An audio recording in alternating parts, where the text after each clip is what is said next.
Yeah, my people, in the spirit of football, yeah, we're turning our vision into the transfer roundup and the rumors that we're hearing here and there. I think Spurs are looking like they're going to be super busy in this transfer window. Like what you're saying, I think they dropped two bids for Sandro Tonali. I think the last one was 80 million and it was rejected instantly. But like the audacity of a team that almost relegated, trying to take a player from Newcastle. I mean, Newcastle did have a mid-table finish, but still, they were just in the Champions League. And what do you think? Does that show ambition, or just lets you know that we are in for like a very crazy transfer window period? I think it's sort of both things. It does show we're in for a crazy transfer period, and yeah, it does show ambition from Spurs. But then, will it show ambition from Tonali if he agrees to go from Newcastle to Spurs? I sort of disagree on that.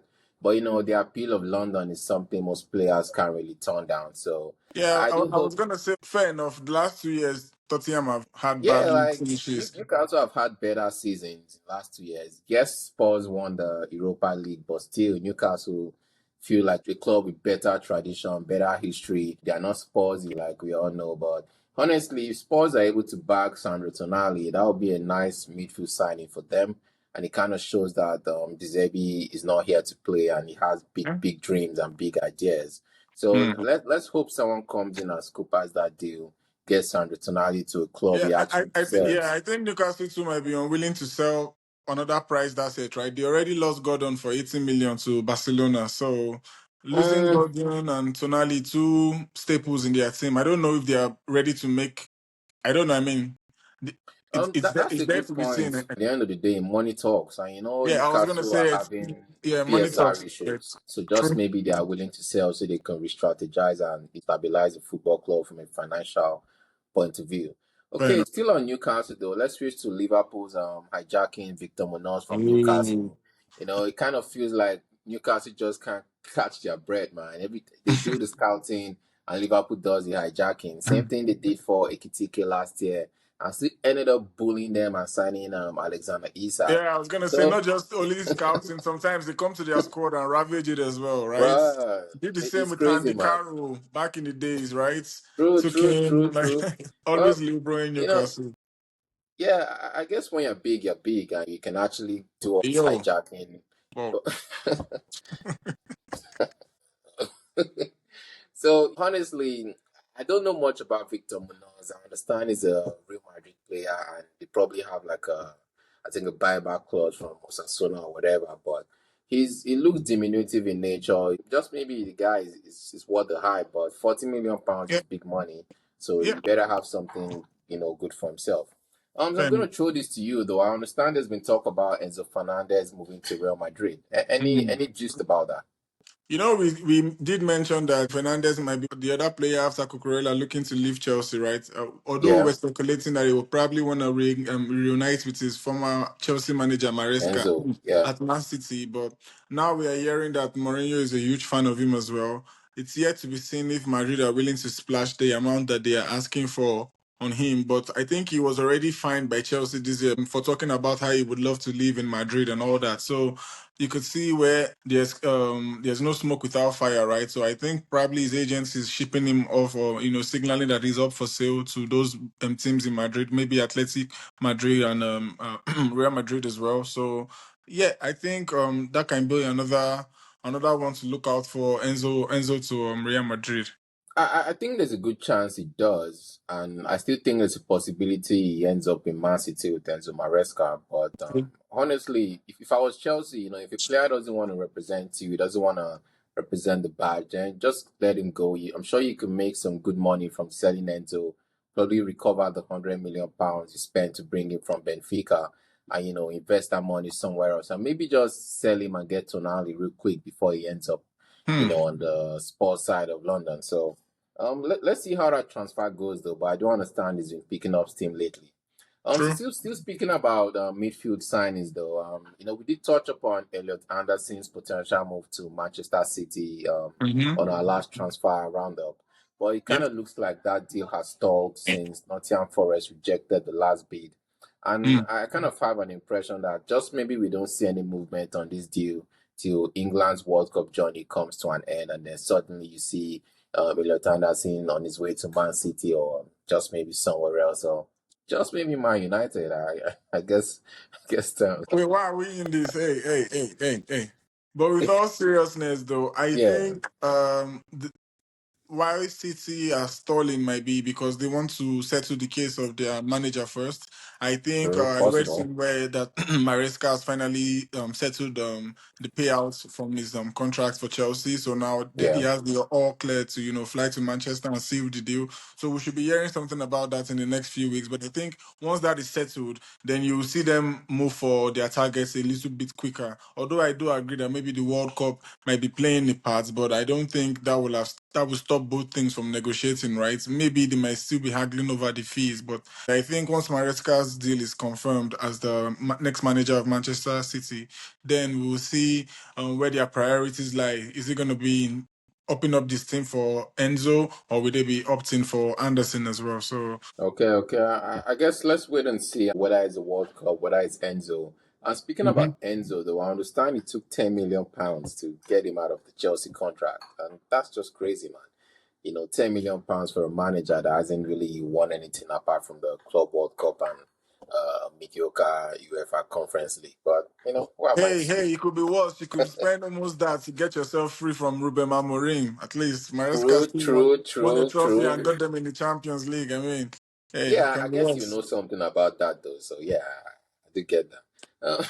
Wow. Yeah. So I as walked for into that handover, one. I walked into that one. okay, on to more transfer news though. As per hand of Arsenal, I do understand that Arsenal will be stepping up their chase for Morgan Rogers in the coming weeks. The transfer fee has sort of stepped down from the £100 million mark to conversations about 75, 100 million. And hand of Arsenal has sort of indicated that the transfer fee will be a huge factor in terms of this deal getting over the line. I think I can accept the 75, 80 million pound deal for Morgan Rogers. What do you think about this new insights? I mean, Rogers is a very talented young player, right? I still feel like he's one of those players who likes to play off the left, but still likes to occupy the central positions. And I think right now Arsenal have like one too many players who play similarly in the sense like I think with Eze and maybe to an extent Odegaard, right? But it's there to be seen if he might play as a supporting striker or whatever Ateta has of his sleeve. But yeah, it's crazy in the Premier League these days, especially trying to buy from your fellow Premier League team. So True. 70, 60, 70 million sounds there. Yep. Seems great. Yeah, So basically weakening them, man. you have to consider all those factors, like, and say the 70 million does not mean he's talented enough for 70 million, but you have to consider other factors, right? So yeah. Yeah, absolutely. And you did touch upon playing in a similar role to Martin Odegaard. And as per the BBC, Sammy Mokbel, there's been talk about maybe Arsenal being open to let Martin Odegaard leave this summer. But Say it ain't however, so, yeah, that was a shock to me, man. You did call boy the wonder. whispers. Yeah, he called it whispers, but when you start hearing whispers eventually could turn into big noises. So Calling me I so. don't understand if there's going to be any transfer. It will be based on a transfer fee that Arsenal will find acceptable.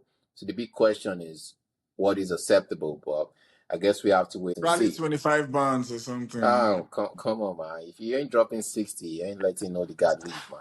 He's possibly in his prime, just won the Premier This League, is him in led his the prime. Arsenal I think to I was to too the generous Premier with League. 25 bands then. Like, bro, give him 20. Nah, man, you guys can bring 60. We'll let him go, though. You probably don't even have a. Because Bruno is aging, Bruno's like 31. You need a replacement. So come get him. Come get him. I'd rather give the keys to Ugarte.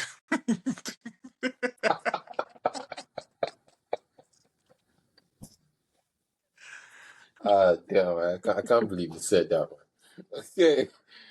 So more transfer news though. There's been talk about Diomande to Liverpool. The initial 90 plus 10 transfer bid. The new gist coming out was it wasn't actually 90 plus 10 and it was actually 80 plus 20, and that got Good. rejected. So I'm kind of wondering though, Liverpool willing to spend £100 million on basically someone that is still raw potential as we discussed in our World Cup catch up. Is it because PSG is sort of on the wings, looking at the possibility of snapping him up due to the talk of Bakola possibly joining Arsenal? What do you think about this deal?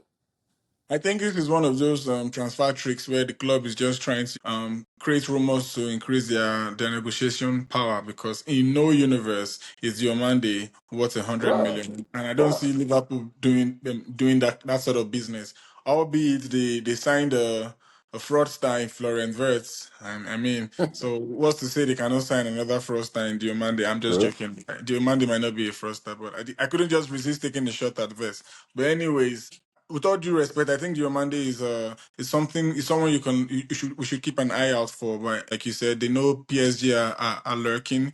They're trying to make it probably get both clubs into a bidding war so they could up the price, which is smart from a business point of view. But I don't think that's gonna materialize.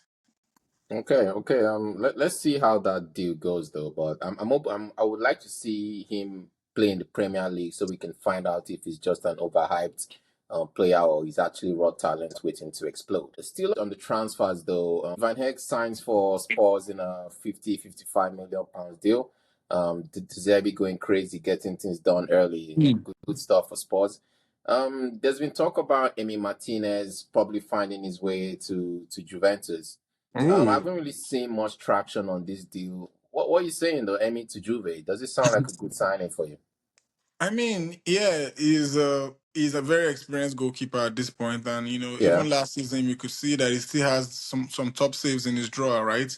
I think Yep. him going to Juve will not be very bad for his career at this point. Okay. Probably a Champions League team. He's not being downgraded from Aston Villa where they're challenging in the Champions League as well. It's more Okay. prestige for him, and I think he's probably more suited to Serie A type of football. I think he would do well. It's not a bad one. Okay. Also, just touching up on the transfer, the Brighton defender to Tottenham. We need clubs like Brighton. Where all these semi-developed, talented players go to hone their skills 2 3 years, and True. then they take the step to another big club, right? So sometimes people get mad at teams like Brighton for trying to overprice their assets, but at the end of the day, they are the ones who are willing to take the risk, right? And if it True. turns out good, they make the They profit, and benefit from it. and if Yeah. they don't, it's just another bad business investment. Okay, so let's go back to the league champions. Hound of Arsenal has confirmed today that Jeremy Monga is finally set to sign for the Arsenal, and I understand the transfer fee is going to be between 10 to 15 million pounds. That might Who the just hell be a is lot of Jeremy money. Mungu? Like, who the heck are we talking about? Like, Now you're gonna find out, bro. You're gonna find out. So that might be a ooh. lot of money for a 16-year-old turning 17 next month. I did see him against Arsenal, probably in the League Cup or FA Cup. I don't remember, and he did look like someone that had loads of potential, and he had like a similar style of play to Jeremy Doku. So we have Max Dalman in the club. We have Itamaneri, and now we're bringing in Jeremy Monga. So it kind of looks like Arsenal, the champions, are building for the future. So to wrap up our transfer roundup, though, I understand Michael Carrick has opened the door for Rashford, giving him a clean slate. And so what do you think? Do you want him back at me, or you want him, to go back on another loan to Barcelona?